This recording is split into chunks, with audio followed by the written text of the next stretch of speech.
Misa at prosesyon po para sa kapistahan ng Santo Niño isinagawa sa bayan ng Manawag. Para sa detalye ng balitang yan, kasama natin Idol Joanna De Vera. 104.7 IFM. Report!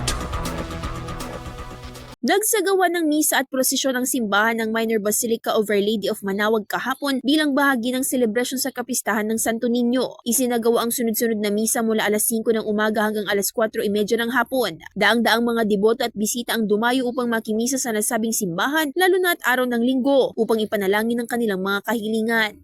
Lakas ng katawan, proteksyon ng buo ko pong pamilya, tsaka sana pumaba pa ang buhay ko.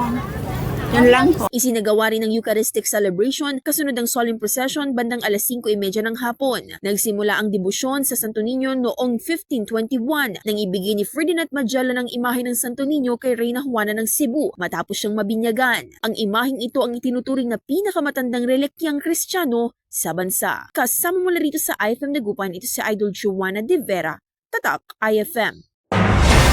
IFM News. IFM News. IFM.